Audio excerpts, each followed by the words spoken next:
Vous avez toujours rêvé de partager votre savoir tout en générant un revenu passif? Créer un cours en ligne pourrait bien être la solution idéale pour vous. Bonjour à tous et bienvenue sur ma chaîne. Aujourd'hui, je vais vous guider pas à pas pour transformer votre expertise en une formation en ligne à succès. On va voir ensemble comment passer de l'idée initiale au lancement de votre cours et croyez-moi, c'est bien plus accessible que vous ne le pensez. Restez bien jusqu'à la fin, car je vais vous donner toutes les clés pour que vous puissiez vous lancer dès aujourd'hui. Cette partie, la toute première étape, est sans doute la plus cruciale. C'est de trouver votre niche. Quel est le sujet qui vous passionne? Celui sur lequel vous pourriez parler pendant des heures sans voir le temps passer? Pensez à vos compétences professionnelles, vos hobbies, ou même une transformation personnelle que vous avez vécue. L'important est de choisir un domaine où vous avez non seulement une expertise, mais aussi un réel plaisir à transmettre. Faites une liste de tout ce qui vous vient à l'esprit, que ce soit la cuisine végétalienne, le marketing digital, le jardinage en appartement, la photographie de portrait, ou même la programmation pour débutants. Une fois que vous avez quelques idées, demandez-vous pour quel sujet mes amis ou mes collègues viennent-ils me demander conseil? C'est souvent un excellent indicateur de votre zone de génie. L'authenticité et la passion sont contagieuses et ce sera votre meilleur atout pour captiver vos futurs étudiants. Ne sous-estimez pas les sujets de niche, parfois, plus c'est spécifique, mieux c'est.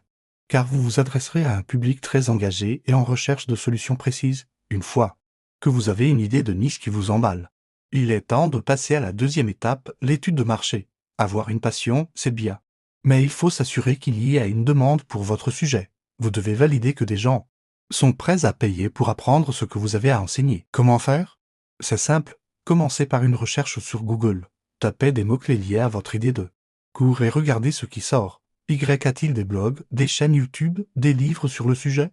Si oui, c'est bon signe. Cela signifie qu'il y a déjà un intérêt. Ensuite, explorez les plateformes de cours en ligne existantes comme Udemy, Coursera ou Skillshare. Cherchez des cours similaires aux vôtres. Regardez le nombre d'étudiants inscrits, les avis, les commentaires. Cela vous donnera une idée de la popularité du sujet et de ce que les gens apprécient ou, au contraire, de ce qui leur manque. N'hésitez pas à utiliser des outils comme Google Trends pour voir l'évolution de l'intérêt pour un sujet dans le temps. Vous pouvez aussi aller sur des forums comme Reddit ou des groupes Facebook liés à votre thématique. Écoutez les questions que les gens posent, les problèmes qu'ils rencontrent. Ce sont des mines d'or pour comprendre les besoins de votre futur public et pour affiner le contenu de votre cours. Maintenant que vous avez validé votre idée, passons à l'étape 3, la planification de votre contenu. C'est le moment de devenir l'architecte de votre cours. Prenez une feuille de papier, ouvrez un document et commencez à structurer votre savoir. L'objectif est de transformer un sujet complexe en un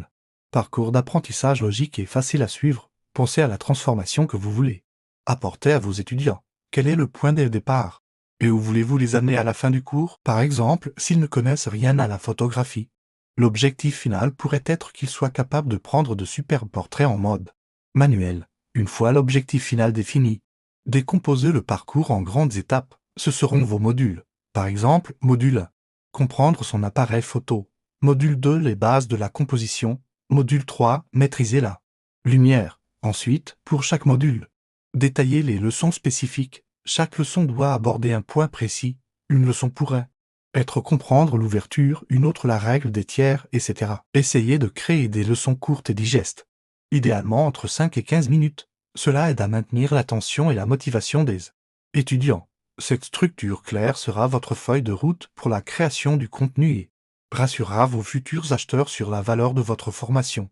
La structure est en place.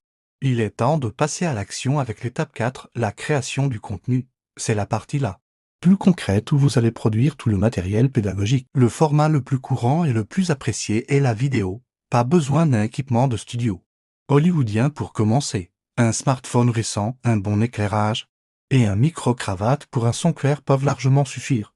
Vous pouvez vous filmer face caméra ou faire des captures d'écran si vous enseignez un logiciel par exemple. Variez les formats pour garder vos étudiants engagés. En plus des vidéos, pensez à créer des supports téléchargeables, des PDF récapitulatifs, des listes de contrôle, des modèles, des exercices pratiques. Ces ressources ajoutent une valeur immense à votre cours et aident les étudiants à appliquer ce qu'ils apprennent.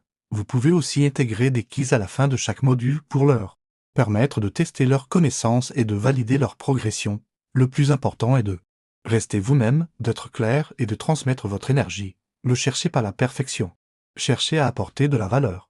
Vos étudiants sont là pour apprendre de vous, pas pour juger la qualité de votre production cinématographique. Votre contenu est prêt, ou presque. L'étape 5 consiste à choisir la bonne plateforme pour héberger et vendre votre cours. Vous avez plusieurs options. Il y a les places de marché comme Udemy ou Skillshare. L'avantage, c'est qu'elles ont déjà un trafic énorme. Vous pouvez y mettre votre cours et potentiellement atteindre des milliers d'étudiants sans effort de marketing. L'inconvénient, c'est que vous avez moins de contrôle sur votre prix, sur la relation avec vos étudiants. Et la plateforme prend une commission importante sur vos ventes. L'autre option, c'est d'utiliser une plateforme d'hébergement dédiée comme Teachable, Podia ou Kajabi. Ces outils vous permettent de créer votre propre école en ligne avec votre marque, votre logo et vos propres tarifs. Vous avez un contrôle total. Vous construisez votre propre base de données d'email et vous gardez une part bien plus grande des revenus. En contrepartie, c'est à vous d'attirer les étudiants sur votre page de vente. Pour un débutant, je recommande souvent cette deuxième option si vous avez une vision à long terme. Elle vous permet de construire une véritable entreprise autour de votre expertise. Un actif qui vous appartient entièrement.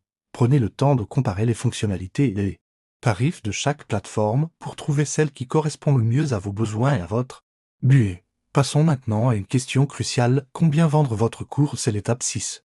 La fixation du prix.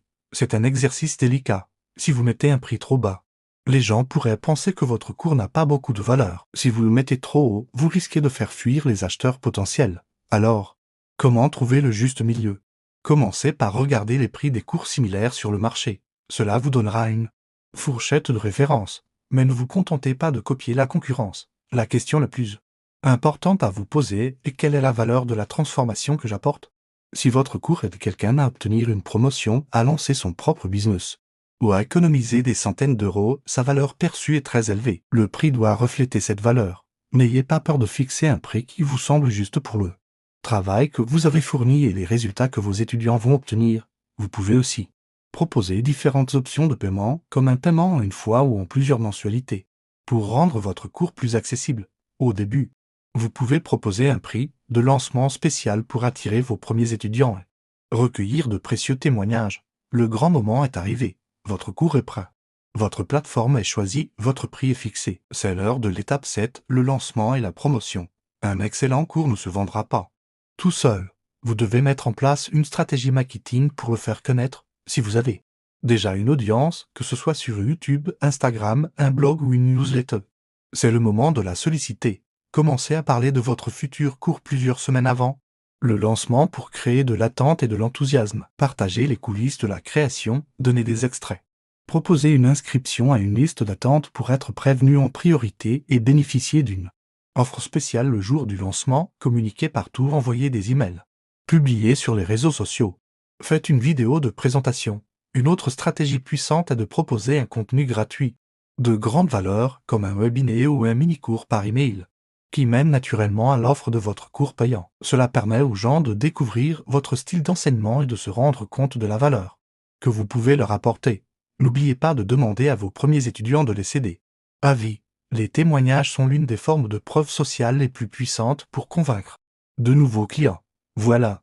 Nous avons parcouru ensemble les 7 étapes essentielles pour créer et vendre votre propre cours en ligne. Pour résumer, tout commence par trouver votre niche, un sujet qui vous passionne. Ensuite, vous validez la demande avec une étude de marché. Puis, vous planifiez votre contenu en modules et leçons claires. Vient ensuite la création des vidéos et des supports. Vous choisissez la plateforme qui vous convient le mieux. Vous fixez un prix juste qui reflète la valeur de votre cours et enfin, vous mettez en place une stratégie de lancement pour attirer vos premiers étudiants. Je sais que ça peut paraître beaucoup, mais n'oubliez pas d'avancer pas à pas. Chaque petite action vous rapproche de votre objectif. Le plus important est de se lancer. N'attendez pas que tout soit parfait. Votre premier cours ne sera peut-être pas le meilleur, mais il sera fait. Et c'est ce qui compte. Vous apprendrez et vous améliorerez avec le temps. J'espère sincèrement que ce guide vous a donné l'inspiration et la motivation nécessaires pour vous lancer dans cette aventure incroyable. C'est une opportunité fantastique de partager votre passion, d'avoir un impact sur la vie des autres et de construire une activité qui a du sens pour vous. Si vous avez des questions, n'hésitez pas à les poser dans les commentaires. Je me ferai un plaisir d'y répondre. Merci beaucoup d'avoir regardé cette vidéo jusqu'au bout. Si elle vous a été utile, pensez à laisser un pouce bleu, ça aide énormément la chaîne et surtout, Abonnez-vous pour ne pas manquer les prochaines vidéos.